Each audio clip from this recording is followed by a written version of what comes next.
20th century Russian literature serves as a reflection of Russia's journey through this time period.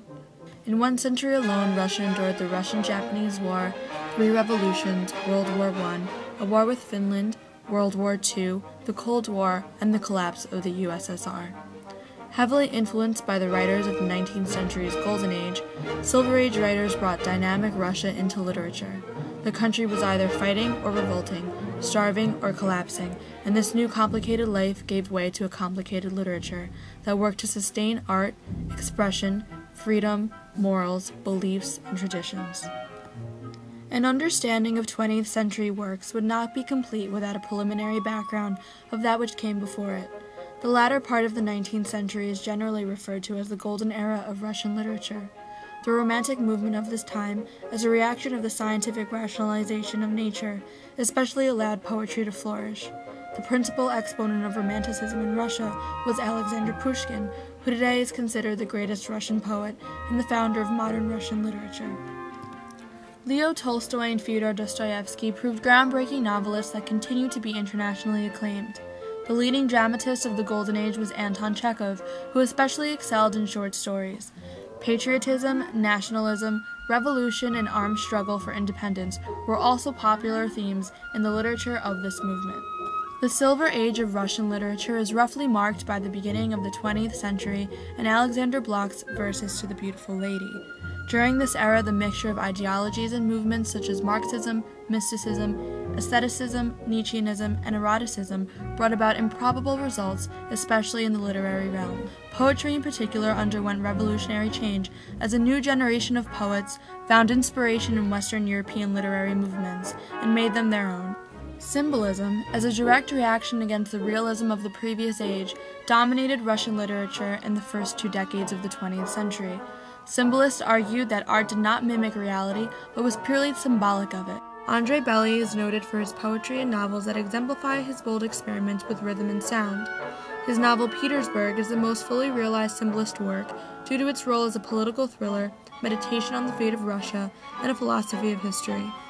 Alexander Blok is often considered the greatest poet of this generation for his ability to blend all that is personal with the universal in his rhythmic and lyrical poetry. The Silver Age came to an end after the end of the Russian Civil War.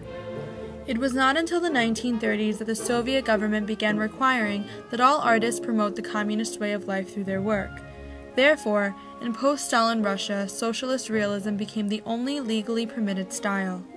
Writers such as Alexander Solzhenitsyn, a Nobel Prize winner who wrote heavily about the Gulag camps, and Bendikhit Erofeev continued writing in secret.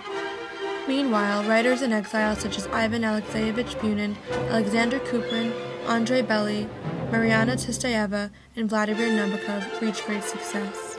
Despite harsh restrictions, writers of socialist realism, or the portrayal of Soviet life through the perspective of the Communist Party, maintained their ability to create beautiful literature. Maxim Gorky is often cited as the founder of socialist realism. Mikhail Sholokov's 4-volume epic Tiki Don serves as one of the most notable works of this period. Russia's entry into World War II brought about little literature, but an increase in patriotic themes and a slight relaxation of literary controls, which only became stricter after the war until the death of Stalin in 1953. The decade after Stalin's death witnessed a slight liberalization of literary restrictions under the political leader Nikita Khrushchev. At times, these new works directly opposed communist ideology. In 1958, Boris Pasternak was awarded the Nobel Prize in Literature, but he was forced to decline the award.